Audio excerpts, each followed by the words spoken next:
ഷാജാൻ, എന്തായിരിക്കും യഥാർത്ഥത്തിൽ ഈ യാത്രയുടെ ഉദ്ദേശ്യം? അത് വളരെ വ്യക്തമല്ലേ അനിലേ. അയാള് ഈ മുഖ്യമന്ത്രി സ്ഥാനം ഏറ്റെടുത്തതിന് ശേഷമുള്ള വിദേശയാത്രകളിൽ ഏതെങ്കിലും വിദേശയാത്രയിൽ അയാൾ ദുബായ് ഒഴിവാക്കിയിട്ടുണ്ടോ? എന്താണ് അയാൾക്ക് ഈ ദുബായി ആയിട്ടുള്ള പൊക്കിൾക്കൊടി ബന്ധം? എന്താ എന്നോട് സുഹൃത്തുക്കൾ പറയുന്നത് ഡി കമ്പനി എന്നൊക്കെ പറയുന്നതിന് പകരം ടീ കമ്പനിയുടെ വിദേശയാത്രയുടെ ക്യാപിറ്റൽ എന്ന് പറഞ്ഞാൽ അറിയാമല്ലോ, തലസ്ഥാനം എന്ന് പറഞ്ഞാൽ തലസ്ഥാനം മൂലധനം എന്ന് അർത്ഥമുണ്ടല്ലോ. അതുപോലെ ഇയാൾ ഈ ലോകത്തിൻ്റെ ഈ ആഫ്രിക്കയിൽ പോയാലും അയാൾ കറങ്ങി ദുബായി കൂടെ അയാൾ വരുള്ളൂ. എന്താണ് അയാളുടെ ദുബായ് ബന്ധം എന്നുള്ളത് എനിക്ക് മനസ്സിലാവാത്തത്. അപ്പോൾ അതിൽ നിന്ന് വളരെ ക്ലിയർ അല്ലേ. അയാൾ മയോ ക്ലിനിക്കിൽ പോയിട്ട് അയാൾ ദുബായ് വഴിയാവും. അതായത് മയോ ക്ലിനിക്കിൽ പോയിട്ട് അയാൾ ദുബായ്. അപ്പോൾ അത് എന്തിനാണ് എന്തിനു വേണ്ടിയാണ് അയാൾ അവിടെ പോകുന്നതെന്ന് ചർച്ച ചെയ്യേണ്ട വല്ല ആവശ്യമുണ്ടോ? കാരണം അയാൾ എന്തിനു വേണ്ടിയാണ് പോകുന്നതെന്നുള്ളത് എല്ലാവർക്കും അറിയില്ല. ഇവിടെ ആർക്കാണത് അറിയാൻ പാടില്ലാത്തത്? സിംഗപ്പൂരിലും ഇന്തോനേഷ്യയിലും പോകണം, ദുബായി പോകണം എന്തിനാ? പക്ഷെ നിർഭാഗ്യവശാൽ അയാൾ എന്ത് കാണിച്ചാലും അയാൾക്കൊരു രോമം പോലും അയാളെ തൊടാൻ ഇവിടെ ആരുമില്ല. ഇവിടെ ഒരു മനുഷ്യനും അയാളുടെ രോമത്തെ തൊടാനില്ല. അരവിന്ദ് കെജ്രിവാളിനെതിരെ രണ്ട് മാപ്പ് സാക്ഷികളുടെ മൊഴിയിൽ 1.5 മാസക്കാലമായിട്ട് അയാൾ ജയിലിൽ കിടക്കുകയാണ്. 3 തവണ മുഖ്യമന്ത്രിയായിരുന്നു അരവിന്ദ് കെജ്രിവാൾ. ഇപ്പോഴും സുപ്രീം കോടതിയിൽ ഇഡിക്ക് അയാളെ എന്തിനാണ് അറസ്റ്റ് ചെയ്യുന്നത് അർത്ഥശങ്കയ്ക്കിടയിലേക്കൊന്നും പറയാൻ കഴിഞ്ഞിട്ടില്ല. ഇപ്പോഴും സുപ്രീം കോടതിയിൽ വാദം നടക്കുകയാണ്. 1 മാസം കഴിഞ്ഞ മാർച്ച് 21-ാം തീയതി മുതൽ അരവിന്ദ് കെജ്രിവാൾ ജയിലിലാണ്. ഈ പിണറായി വിജയൻ എന്ന് പറഞ്ഞ ആൾക്കെതിരെ 1 ഡസൻ തെളിവ് ഏത് BJP നേതാവിന് ഞാൻ തരാം. അർത്ഥശങ്കയ്ക്കിടയില്ലാത്ത വിധത്തിലുള്ള തെളിവ്. ഇയാളുടെ മകള് CMRൽ നിന്ന് ഒരു സേവനം പോലും കൊടുക്കാതെ 1,72,00,000 രൂപ മേടിച്ചെന്ന് തെളിഞ്ഞിട്ട് കാലത്തിലായി. SFIO അന്വേഷണം നടത്തിക്കൊണ്ടിരിക്കുകയാണ്. എന്തൊരു അന്വേഷണം! എനിക്ക് മനസ്സിലാവുന്നില്ല ഇത് എവിടുത്തെ ഈ ഒരു അന്വേഷണം ഇല്ലായിരുന്നല്ലോ അരവിന്ദ് കെജ്രിവാളിനെ പിടിച്ച് ജയിലിടാൻ. അപ്പോൾ ഇയാൾ ഇനിയും പോവും. ഇയാൾ ഇനിയും ദുബായിൽ പോയി ഡീല് നടത്തും. അയാൾ ഇനിയും സിംഗപ്പൂരിൽ പോയി ഡീല് നടത്തും. അയാൾക്കിതൊന്നും ഒരു പ്രശ്നമല്ല. എൻ്റെ അനിലെ ഞാനൊരു പഴയകാല സംഭവം ഓർമ്മിപ്പിക്കാം. 2005 അനിലിന് ഓർമ്മയുണ്ടോ?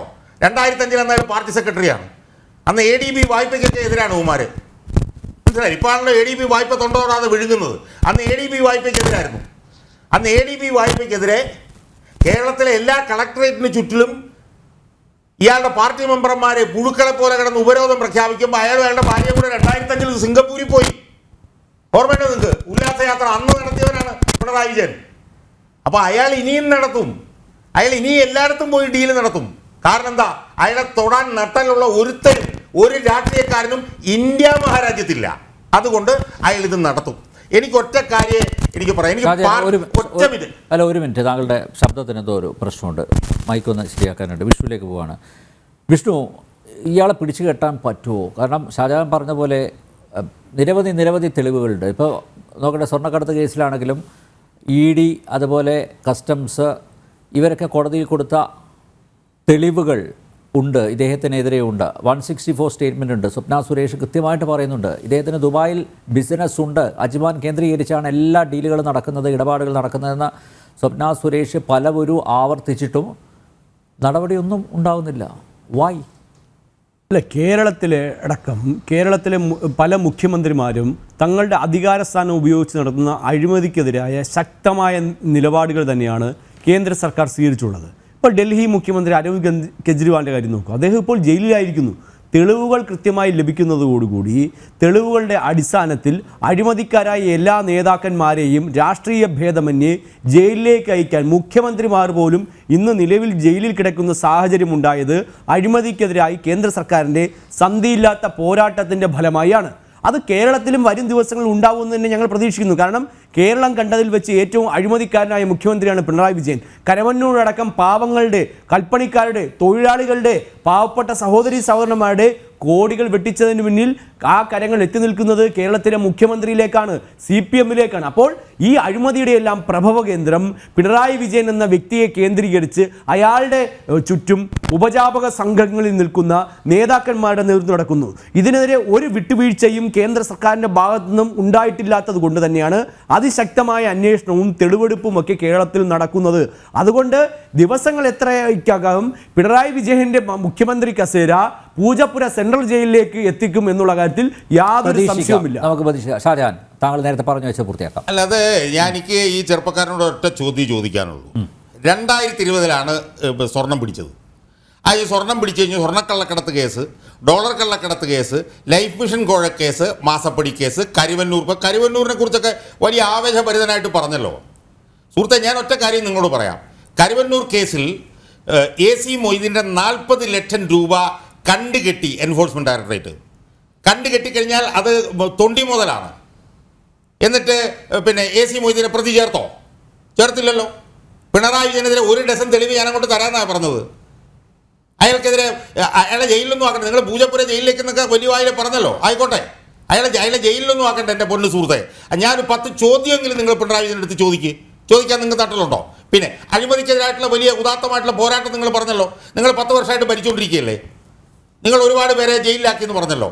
തെളിവില്ലാതെ പിന്നെ അരവിന്ദ് കെജ്രിവാളിനെ ജയിലിലാക്കിയതല്ലാതെ ഏതെങ്കിലും ഒരു നേതാവിനെ കഴിഞ്ഞ 10 വർഷക്കാലത്തിനിടയിൽ BJPയുടെ അഴിമതി പോരാട്ടത്തിൻ്റെ ഭാഗമായി ശിക്ഷിച്ചിട്ടുണ്ടോ?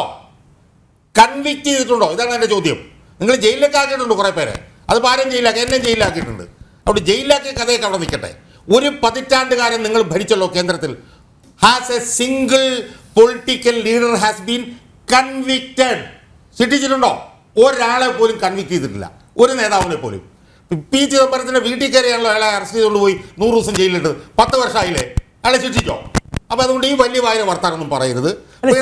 BJP അല്ലല്ലോ ശിക്ഷിക്കുന്നത്, തെളിവുകൾ കോടതിയിൽ കൊടുക്കുക എന്നുള്ള അന്വേഷണ ഉദ്യോഗസ്ഥന്റെ അതെ പ്രോസിക്യൂഷന്റെ ഭാഗമായി തെളിവുകൾ കൊടുക്കുക എന്നുള്ളത് മാത്രമാണ്. കോടതികൾ പരിശോധിച്ച് ശിക്ഷിക്കേണ്ട ഉത്തരവാദിത്വം കോടതിക്കാണ്. 2012 TP ചന്ദ്രശേഖരനെ 51 വെട്ടിക്കൊന്നു. അന്ന് UDF സർക്കാരാണ് അധികാരത്തിലിരിക്കുന്നത്. 2014 ആയപ്പോൾ ശിക്ഷ വാങ്ങിച്ചു കൊടുത്തു. അതിൻ്റെയൊക്കെ പ്രധാനപ്പെട്ട ഉത്തരവാദി സ്റ്റേറ്റാണ്. ആ സ്റ്റേറ്റ് 10 വർഷമായിട്ട് പിടിക്കുകയാണല്ലോ. അഴിമതി വിരുദ്ധ ഏറ്റവും വലിയ പോരാളി നരേന്ദ്രമോദി. ഒരാൾ ശിക്ഷിക്കപ്പെട്ടിട്ടുണ്ടോ? ഏത് കേസിലാണ് നരേന്ദ്രമോദി സർക്കാർ തെളിവുകൾ കോടതിയിലെത്താതെ പ്രോസിക്യൂഷനെ ദുർബലപ്പെടുത്തിയത്? ഞാൻ ചോദിക്കുന്ന ഒരു ചോദ്യമേ ഉള്ളൂ. ഞാൻ ചോദിച്ച ചോദ്യം നിങ്ങൾ കേസ് ദുർബലപ്പെടുത്തില്ല. നിങ്ങൾ പിണറായി വിജയനെതിരെ എന്ത് പുല്ല് ചെയ്തു? ഞാൻ ചോദിക്കട്ടെ, നിങ്ങളുടെ പ്രധാനമന്ത്രി ഇവിടെ വരുമ്പോഴെല്ലാം പറയുമല്ലോ സ്വർണ്ണക്കള്ളക്കടത്ത് കേസ് കിടന്നത് മുഖ്യമന്ത്രിയുടെ ഓഫീസിൽ കൂടെ. നിങ്ങളെന്നാ എവിടെ പിടിച്ച് അറസ്റ്റ് ചെയ്യുന്നത്? നിങ്ങളുടെ കീഴിൽ ED ഇല്ലേ? നിങ്ങളുടെ കീഴിൽ CBI ഇല്ലേ? നിങ്ങളുടെ കീഴിൽ ഇൻകം ടാക്സ് ഇല്ലേ? ഇത് ഉപയോഗിച്ചുകൊണ്ട് വടക്കേ ഇന്ത്യയിൽ എത്ര നേതാക്കന്മാരെ നിങ്ങൾ ഉള്ളിലാക്കുന്നുണ്ട്? നിങ്ങൾ പിണറായി വിജയൻ ജയിലിലാക്കണ്ട. 10 ചോദ്യം ചോദിക്കുക. നിങ്ങൾ ഇൻകം ടാക്സ് ഇന്ത്യൻ സെറ്റിൽമെന്റ് ബോർഡിന്റെ തെളിവ് പ്രകാരം 1,72 ലക്ഷം രൂപ ഒരു സേവനവും ചെയ്യാതെ മേടിച്ചില്ല പിണറായി വിജയന്റെ മകള്. അവരോട് 10 ചോദ്യം. നിങ്ങൾ പിണറായി വിജയനോട് 10 ചോദ്യം ചോദിക്കണ്ട. നിങ്ങൾ പിണറായി വിജയന്റെ മകളോട് 10 ചോദ്യം ചോദിക്കുക. ഇനി പിണറായി വിജയന്റെ മകളോട് ചോദിക്കണ്ട. നിങ്ങൾ CM രവീന്ദ്രനോട് 10 ചോദ്യം ചോദിക്കുക. അതിനുള്ള നട്ടല് പോലും ഇല്ലാത്ത ഈ കേരളത്തിൽ പിണറായി വിജയൻ എല്ലാ മാസവും വിദേശത്ത് പോകും. ഒരു ചുക്കും സംഭവിക്കാൻ പോകില്ല. കേരളത്തിൽ കേന്ദ്ര സർക്കാർ പറയട്ടെ അഴിമതി വിരുദ്ധ പോരാട്ടം നടത്തുന്നതുകൊണ്ടാണ് മുഖ്യമന്ത്രിയുടെ മുൻ പ്രൈവറ്റ് സെക്രട്ടറി അടക്കം മാസങ്ങളോളം ഇവിടെ ജയിലിൽ കിടന്നത്. മറ്റേത് സംസ്ഥാനത്ത് ഈ മുഖ്യമന്ത്രിയുടെ പ്രൈവറ്റ് സെക്രട്ടറി അല്ല. ആര് പറഞ്ഞു അന്വേഷണം നടക്കുന്നില്ലെന്ന്? അന്വേഷണം കൃത്യമായി നടക്കുന്നത് കൊണ്ട് തന്നെയാണ്. കൃത്യമായി നടക്കുന്നു എന്നൊക്കെ ഈ കോഴിക്ക് മുല വരുന്നു എന്ന് പറഞ്ഞ പോലെ 4 വർഷമായിട്ട് ഞങ്ങൾ അന്വേഷണത്തിന് വേണ്ടി നടക്കുക. അന്വേഷണം ഇങ്ങനെ നടന്നുകൊണ്ടിരിക്കുക. കരിവന്നൂരിന്റെ അന്വേഷണം നടന്നു, ഇടിച്ചങ്ങ് നിന്നു. AC മൊയ്തീന്റെ വീട്ടിൽ നിന്ന് 2023 ഓഗസ്റ്റ് 5-ാം തീയതി 40 ലക്ഷം രൂപ പിടിച്ചു. ആ 40 ലക്ഷം രൂപ പിടിച്ചിട്ട് അത് കണ്ടുകെട്ടണമെന്ന് പറഞ്ഞ് കേസ് അഡ്ജുഡിക്കേറ്റിംഗ് അതോറിറ്റിയിൽ പോയി ഡൽഹിയിൽ വാദം നടന്നു. AC മൊയ്തീൻ പറഞ്ഞത് കണ്ടുകെട്ടാൻ പാടില്ല എന്ന് പറഞ്ഞു. ഡൽഹിയിലെ അഡ്ജുഡിക്കേറ്റിംഗ് അതോറിറ്റി പറഞ്ഞ് കണ്ടുകെട്ടേണ്ടതാണെന്ന് പറഞ്ഞു. അത് കണ്ടുകെട്ടിക്കഴിഞ്ഞാൽ PMLA പ്രകാരം അത് തൊണ്ടിയാണ്. ആ തൊണ്ടിയായിട്ട് നിങ്ങൾ AC മൊയ്തീനെ പ്രതിയാക്കാഞ്ഞത്? നിങ്ങൾ അത് വെച്ച് വർത്താനം പറഞ്ഞു, തൃശ്ശൂരിൻ്റെ വർത്താനം പറഞ്ഞു. നിങ്ങളുടെ ഒരു ഏറ്റവും വലിയ നേതാവാണ്, അല്ലല്ല ഒറ്റ മിനിറ്റ് കൂടെ, നിങ്ങളുടെ ഏറ്റവും വലിയ നേതാവാണല്ലോ പ്രകാശ് ജാവ്ഡേക്കർ എന്താണ് ജയരാജൻ്റെ അടുത്ത് പറഞ്ഞതെന്ന് നന്ദകുമാർ പറഞ്ഞെന്താ? ലാവലിംഗ് കേസിൽ നിന്ന് പിൻവലിക്കണമെന്ന് പറഞ്ഞു എന്ന് നന്ദകുമാർ പറഞ്ഞു. നന്ദകുമാർ പറയുന്നതിന് എന്ത് അടിസ്ഥാനമാണുള്ളത്? നന്ദകുമാർ ഇവിടെ പലതും പറയാറുണ്ട്. അതിനൊന്നും ഉത്തരം നൽകേണ്ട ബാധ്യത ഭാരതീയ ജനതാ പാർട്ടിക്കില്ല സാർ. അല്ലല്ല, അത് തന്നെയാണ് നന്ദകുമാറിനെ പോലെ തട്ടിപ്പുകാർക്കല്ല ഞങ്ങൾ ഉത്തരം നൽകുന്നത്. ഞങ്ങൾ ജനങ്ങളോട് സംസാരിക്കുന്നത്. പിണറായി വിജയൻ പറയുന്നത് എന്താ? പിണറായി വിജയന്റെ ഭാഗം തന്നെയാണ് നിങ്ങളും പറയുന്നത്. പിണറായി വിജയൻ പറയുന്നത് എന്താ? അത് സ്വപ്ന സുരേഷിനൊന്നും ഞങ്ങൾ മറുപടി പറയേണ്ട കാര്യമില്ല എന്നാണ് പിണറായി വിജയൻ പറയുന്നത്. നിങ്ങളുടെ എന്താണ് ജാവ്ദേക്കർ പറയുന്നത് എന്താ? ജാവ്ദേക്കർ പറയുന്നത് ഈ രഹസ്യ ചർച്ചയൊക്കെ പരസ്യമാക്കി എന്തിനാണ് ജാവ്ദേക്കർ ചോദിക്കുന്നത്? ജാവ്ദേക്കർ നിഷേധിച്ചിട്ടുണ്ടോ ദല്ലാൽ നന്ദകുമാർ പറഞ്ഞത്? അല്ലെങ്കിൽ ദല്ലാൽ നന്ദകുമാർ മഹാരാഷ്ട്രത്തിൽ കേസ് കൊടുത്തിട്ടുണ്ടോ? കൊടുത്തിട്ടില്ല. അപ്പൊ ജാവ്ദേക്കർ മറുപടി നൽകേണ്ട ആളുകളല്ല ബിജെപിയുടെ ദേശീയ നേതാക്കന്മാർ. ഇതുപോലുള്ള നാലാംകിട നന്ദകുമാറിനെ പോലുള്ള നാലാംകിട തട്ടിപ്പുകാർക്ക് മറുപടി പറയേണ്ട ഗതികേടിലേക്ക് ഭാരതീയ ജനതാ പാർട്ടി താഴ്ന്നു പോയിട്ടില്ല. ഞങ്ങൾക്കൊരു നിലവാരമുണ്ട്, ഞങ്ങൾക്കൊരു നിലപാടുണ്ട്. പറയേണ്ടിടത്ത് കൃത്യമായ കാര്യങ്ങൾ ഭാരതീയ ജനതാ പാർട്ടി പറയും. പ്രകാശ് ജാവ്ദേക്കർ ദേശീയ നേതാവാണ്, അദ്ദേഹം മുൻ കേന്ദ്രമന്ത്രിയാണ്. പറയേണ്ടിടത്ത് അദ്ദേഹം പറഞ്ഞിട്ടുണ്ട്. അല്ല, നിങ്ങൾ ഒറ്റ വെച്ചാലൊന്നും ഞാൻ വിട്ടുപോകില്ല. സ്വപ്ന സുരേഷിന് മറുപടി കൊടുക്കേണ്ട കാര്യമില്ല എന്ന് പിണറായി വിജയൻ പറയുമ്പോൾ ദല്ലാൽ നന്ദകുമാറിന് മറുപടി കൊടുക്കേണ്ടത് ജാവ്ദേക്കർ പറയുന്നു. അപ്പൊ പിണറായി വിജയനും ജാവ്ദേക്കറും തമ്മിൽ എന്താ വ്യത്യാസം? ഞങ്ങൾക്കെല്ലാം ഒരുപോലെ തന്നെ, ഒരു വ്യത്യാസം ഞങ്ങൾക്കില്ല. ഇത്ര പറഞ്ഞുള്ളൂ. അല്ല, സമൂഹത്തിലെ തട്ടിപ്പുകാരനും ഇടനിലക്കാരനുമായ പ്രകാശ് ജാവ്ദേക്കർ ഈ ദല്ലാൽ നന്ദകുമാറിന് മറുപടി കൊടുക്കേണ്ട കാര്യങ്ങൾ യാതൊരു കാരണവശാലും പ്രകാശ് ജാവ്ദേക്കറിനില്ല. അത് പാർട്ടിയുടെ തീരുമാനമാണ്. ആര് ചർച്ച ചെയ്തു? ഇതൊക്കെ അടിസ്ഥാനപരമായി മാധ്യമങ്ങളിലൂടെ ഉന്നയിക്കുന്ന കാര്യങ്ങൾ മാത്രമാണ്. എങ്കിൽ തെളിവുകൾ കൊണ്ടുവരും അദ്ദേഹം ചർച്ച നടത്തിയെന്നുള്ളത്. എന്തിനാ ഇവരെയൊക്കെ ഒരു വാദമായി ഞങ്ങൾ കരുതിയിട്ടില്ല. അങ്ങനെയാണെങ്കിൽ സ്വപ്ന സുരേഷിന് പിണറായി വിജയൻ സ്വപ്ന സുരേഷിന് മറുപടി കൊടുക്കണം നിങ്ങൾ പറയരുത്. അത് നിങ്ങൾ പിൻവലിച്ചേക്കണം. ഇത്ര ഞാൻ പറഞ്ഞുള്ളൂ. പിണറായി വിജയൻ സ്വപ്ന സുരേഷിന് മറുപടി കൊടുക്കണം. പക്ഷേ ദല്ലാൽ നന്ദകുമാറിന് ജാവ്ദേക്കർ മറുപടി കൊടുക്കാൻ ചർച്ച അവസാനിപ്പിക്കേണ്ടിയിരിക്കുന്നു. മലയാളിക്ക് എന്തായാലും ചൂടാണ്, പക്ഷേ പിണറായിക്കും കുടുംബത്തിനും നല്ല കുളിരാണ്. അദ്ദേഹം ഇപ്പോൾ ഇന്തോനേഷ്യയിലാണ് ഉള്ളത്.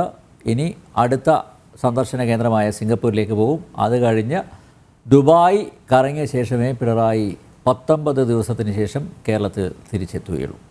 നമുക്ക് നോക്കാം അദ്ദേഹം യാത്രയിൽ ആരെയൊക്കെ കാണുന്നു, എന്തൊക്കെ ചർച്ചകൾ നടക്കുന്നു, എന്തൊക്കെ ഡീലുകൾ നടക്കുന്നു, ഇത് ബിസിനസ് ട്രിപ്പാണോ എന്നൊക്കെ നമുക്ക് കാത്തിരുന്ന് കാണാം. ജനനെ പറ്റി ഇവിടെ പൂർണ്ണമാകുന്ന ചർച്ചയിൽ പങ്കെടുത്ത എല്ലാ അതിഥികൾക്കും നന്ദി. ഒപ്പം പേഷർ.